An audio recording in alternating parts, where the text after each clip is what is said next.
Assalamualaikum warahmatullahi wabarakatuh. Salam sejahtera dan salam damai bagi kita semua.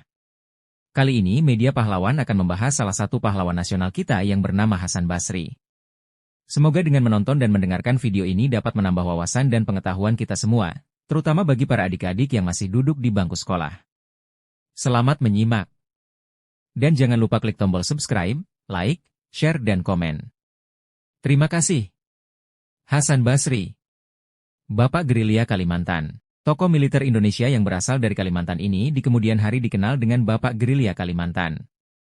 Ia dilahirkan di Kandangan, Hulu Sungai Selatan, Kalimantan Selatan, 17 Juni 1923.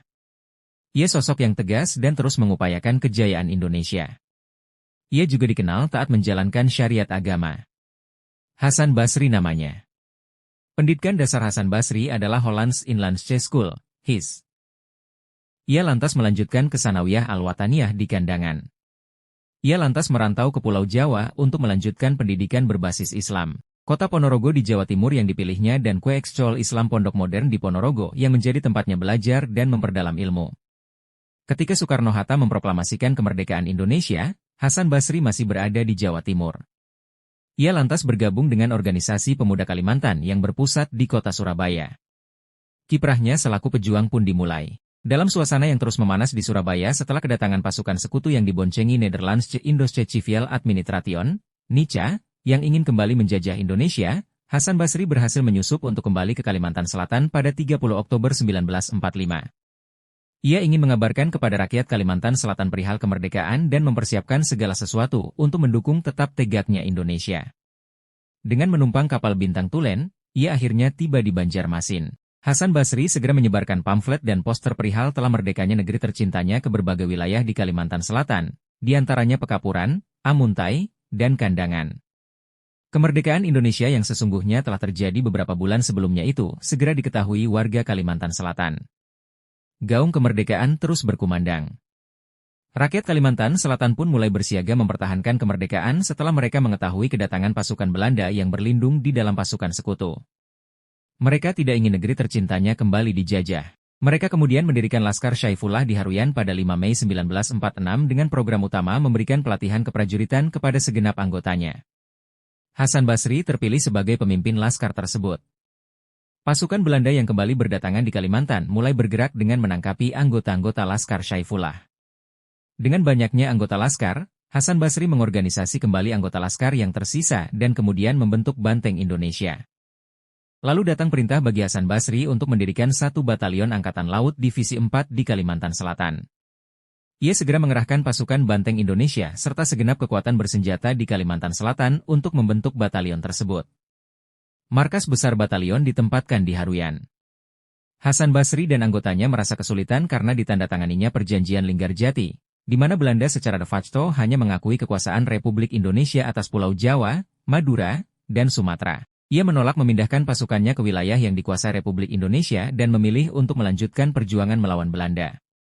Perjuangan berat itu mencapai puncak kemenangan dengan berhasil memproklamasikan kedudukan Kalimantan sebagai bagian dari Republik Indonesia. Pernyataan tersebut dikenal dengan Proklamasi 17 Mei 1949. Pemerintah Indonesia melalui Jenderal Mayor Soeharjo mengakui keberadaan Angkatan Laut Republik Indonesia Divisi A sebagai bagian dari Angkatan Perang Indonesia. Pimpinan tetap dipegang Hasan Basri dengan pangkat Letnan Kolonel. Pada 1 November 1949, ALRI Divisi A dilebur dalam Tentara Nasional Indonesia Angkatan Darat Divisi Lambung Mangkurat. Hasan Basri ditetapkan sebagai Panglima. Sekitar 2 tahun kemudian, Hasan Basri melanjutkan pendidikan agamanya ke Mesir dari tahun 1951 hingga 1955. Sekembalinya ke tanah air di tahun 1956, ia dilantik sebagai Komandan Resimen Infanteri 21 Komandan Teritorial E6 Kalimantan Selatan. 3 tahun berikutnya, ia ditunjuk sebagai Panglima Daerah Militer 10 Lambung Mangkurat. Dalam kapasitasnya selaku Panglima, Hasan Basri mengeluarkan surat pembekuan kegiatan Partai Komunis Indonesia, PKI, beserta ormas-ormasnya di Kalimantan Selatan pada 22 Agustus 1960. Tindakan itu berbuah teguran dari Presiden Soekarno. Namun, Hasan Basri tetap kukuh dengan keputusannya. Tindakan itu bahkan mendapat dukungan dan diikuti daerah Sulawesi Selatan dan Sumatera Selatan yang juga membekukan PKI beserta ormas-ormasnya di 2 daerah tersebut. Peristiwa itu kemudian dikenal dengan sebutan Tiga Selatan.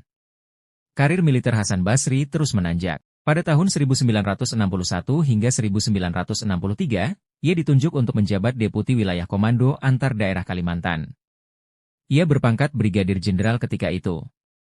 Pada tanggal 17 Mei 1961, ia ditetapkan sebagai Bapak Gerilya Kalimantan oleh 11 organisasi politik dan militer. Ketetapan tersebut diperkuat oleh ketetapan Dewan Perwakilan Rakyat Gotong Royong tingkat 2 Hulu Sungai Utara pada tanggal 20 Mei 1962. Pengabdian Hasan Basri untuk bangsa dan negara terus berlanjut. Berbagai jabatan kemudian disandang Bapak Gerilya Kalimantan itu. Ia tercatat menjadi anggota Majelis Permusyawaratan Rakyat sementara dari tahun 1960 hingga 1966, Ketua Umum Harian Angkatan 45 Kalimantan Selatan, sekaligus sebagai Dewan Paripurna Angkatan 45 Pusat dan Dewan Paripurna Pusat Legiun Veteran Republik Indonesia di tahun 1970, serta anggota Dewan Perwakilan Rakyat dari tahun 1978 hingga 1982.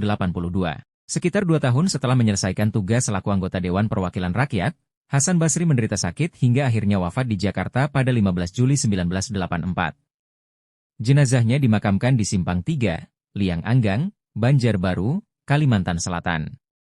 Atas jasa dan pengabdiannya yang luar biasa bagi bangsa dan negara, pemerintah Indonesia menganugerahinya pahlawan nasional berdasarkan Surat Keputusan Presiden Nomor 110 TK 2001 tanggal 3 November 2001.